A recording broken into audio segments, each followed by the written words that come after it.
احمده ونصلي على رسوله الكريم اما بعد اعوذ بالله من الشيطان الرجيم بسم الله الرحمن الرحيم قد افلح من تزكى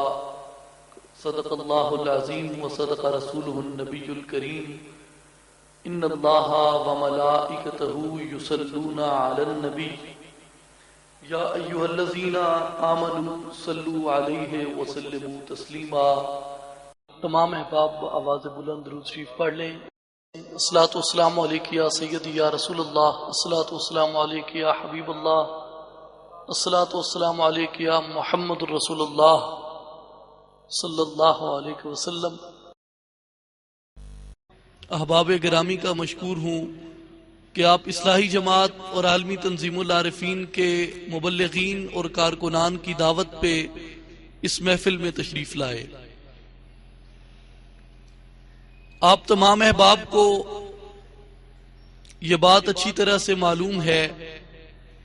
کہ سلطان العارفین حضرت سخی سلطان باہو رحمۃ اللہ علیہ کے آستانہ عالیہ سے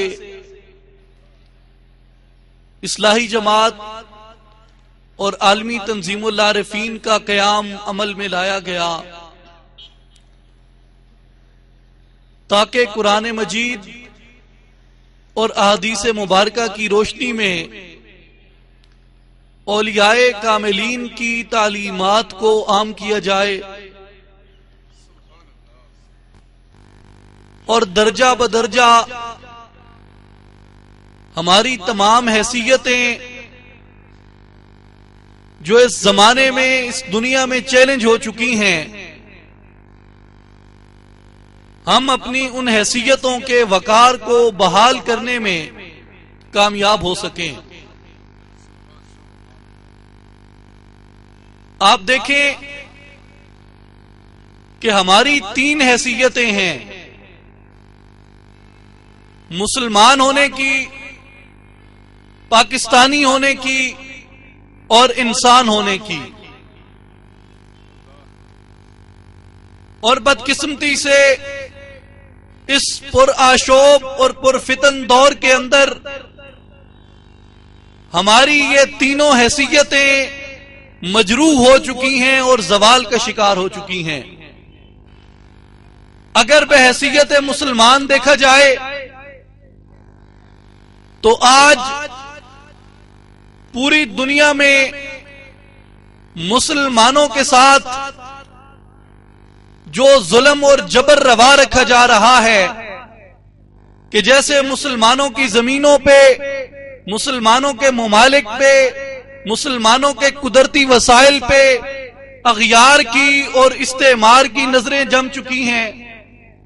اسی طرح عالم اسلام کی جو اندرونی صورتحال ہے کہ ہم اپنے فروعی اختلافات کو بنیاد بنا کے جس طرح فرقوں کے اندر تقسیم ہو چکے ہیں اور اس تعصب اور اس شدت پسندی کا شکار ہو کے آج اس کا نتیجہ یہ نکلا ہے عالم اسلام میں کہ ایک مسلمان اپنے دوسرے مسلمان بھائی کے قتل کو اپنے لیے جنت کا ٹکٹ سمجھتا ہے۔ اس سے بڑھ کے زوال کی اور ذلت کی امت مسلمہ کے لیے اور کیا بات ہو سکتی ہے۔ اسی طرح اگر ہم اپنی دوسری حیثیت کو دیکھیں، پاکستانی کو، تو یہ خطہ زمین، یہ سلطنت جسے 14 اگست 1947 کو قائد اعظم محمد علی جناح کی قیادت میں اسلامیان ہند نے لا الہ الا اللہ محمد الرسول اللہ کی بنیاد پہ حاصل کیا، اور یہاں پہ موجود قبائل جو صدیوں سے آپس میں تحاربات اور تصادمات کا شکار تھے، پٹھان ہوں، بلوچ ہوں، سندھی ہوں، پنجابی ہوں، جن کی صدیوں میں یہ تاریخ محیط تھی کہ وہ آپس میں لڑ اور جھگڑ رہے تھے، لیکن 14 اگست 1947 کو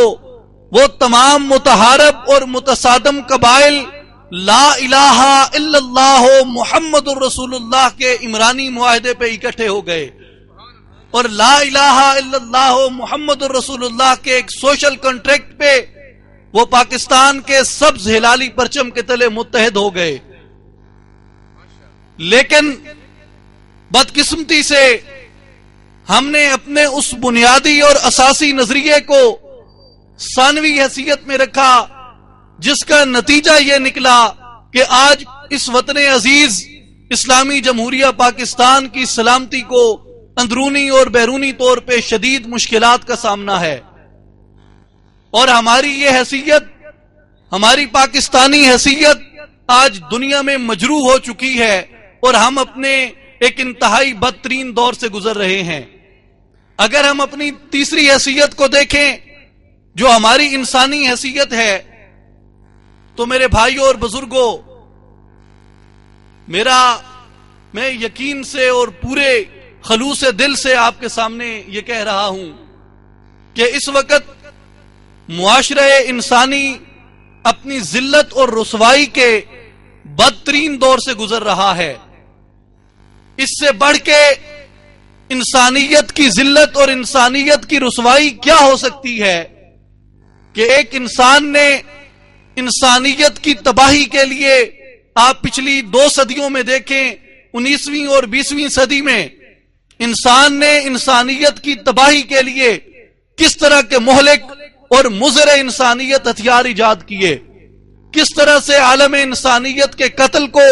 عالم انسانیت کے خون کو اس زمین پہ روا رکھا گیا. میرے بھائیوں اور بزرگوں، اس سے بڑھ کے معاشرہ انسانی کی اور ذلت کیا ہو سکتی ہے کہ آج ہماری اخلاقی اقدار جس طرح نیچے گر رہی ہیں، اور جس طرح ہم اپنے اس انسانی ضابطے سے، اپنے ان انسانی اخلاقیات سے باہر آ رہے ہیں. یہ بدقسمتی کی بات ہے کہ آج فحاشی کو اور اریانی کو ہمارا ایک طبقہ اپنا سٹیٹس سمبل سمجھتا ہے. آج اس سے بڑھ کے انسانیت کی اور ذلت اور انسانیت کی رسوائی کیا ہو سکتی ہے کہ اپنی جسم کی نمائش کو ہم اپنے لیے باعث افتخار سمجھیں، اور اس سے بڑھ کے معاشرہ انسانی کی اور حضرت انسان کی رسوائی کیا ہو سکتی ہے کہ اپنے جسم کو فروخت کرنے والے لوگ اپنے آپ کو اس معاشرے کا ایک باوقار اور سب سے باعزت طبقہ گرداننے لگیں. اس ساری تمہید کا مقصد یہ تھا کہ آج ہمارے سامنے یہ بات واضح ہے کہ ہماری جتنی بھی حیثیتیں ہیں،